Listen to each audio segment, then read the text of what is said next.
Jodie, what attracted you to the role of Mother Aniseya, and what do you like most about her character?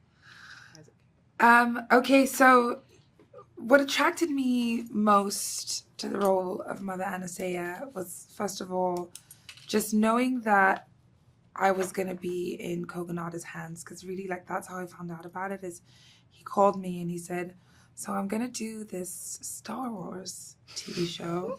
And I was like, Star Wars, Kogonada, actually, Kogonada, Star Wars. It was just like win-win. And then, he began to tell me about the character, and he, we've had so many conversations over the course of our, creative relationship.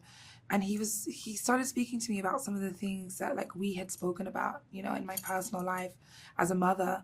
And I just really was interested and excited at the opportunity to play this powerful witch mother, which I really feel like is me.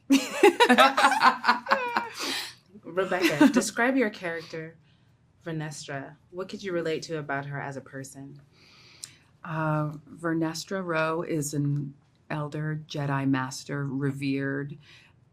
She has found herself in this position, this sort of liaison position between the Jedi and the Senate.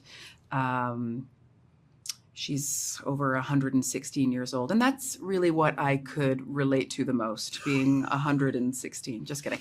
I loved how straightforward she was on the page, how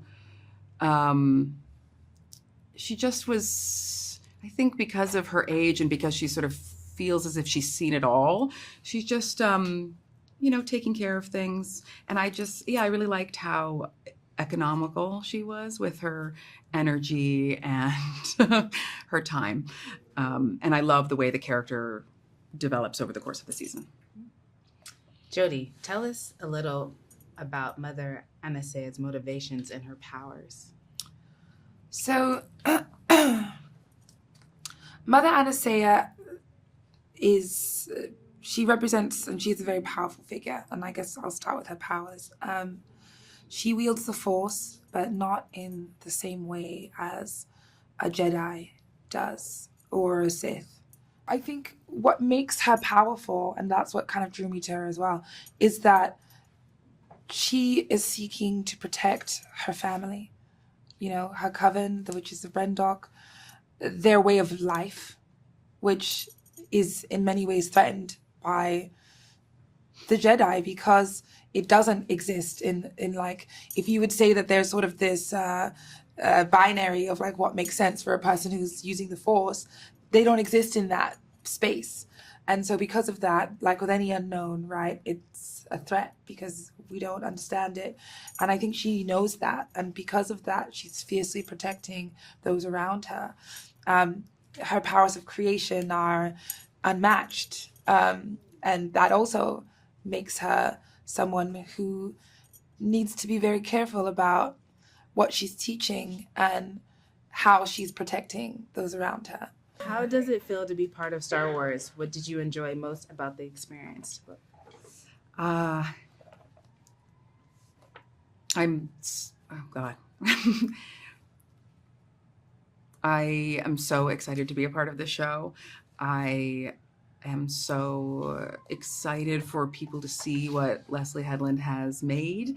As I came onto the project, I obviously know about Star Wars and have seen everything, but I think going to Celebration is what really, just brought home what this means to people. I found it incredibly moving. I could not stop crying the entire weekend, even just pulling up to like the stadium we were in, families in, all dressed up together. I just started crying. So it means a lot to be a part of the universe, and I'm so excited for the premiere tonight. Yes, it means a lot to be a part of this. I mean, and what makes it mean the most is seeing how much it means to so many people across generations, across cultures, across any sort of defining characteristic about a human being. You'll find a Star Wars fan in every walk of life. Mm-hmm. And I think that's something that makes it so special. And then to get to create a world that is adding something to the universe that people haven't necessarily seen before, that's really exciting. I just can't wait for people to see it. I think we have, I know that one of the biggest things that struck me when I joined this project was how fierce of a star we had in Amandla. And I can't wait for people to see this character that she's built. Characters, can I say that? Yeah, you can. These characters that she inhabited in two completely different ways, and with such an, not only an emotional and spiritual, you could see that she was taking an emotional and spiritual path into it, but also an intellectual path. I mean, when I stepped onto this project, I read an essay that she had, a couple essays that she had written about her characters, and I've just never seen anybody approach anything that way. And I'm so excited for people to meet her and to see what this all is about and be blown away. Be blown away.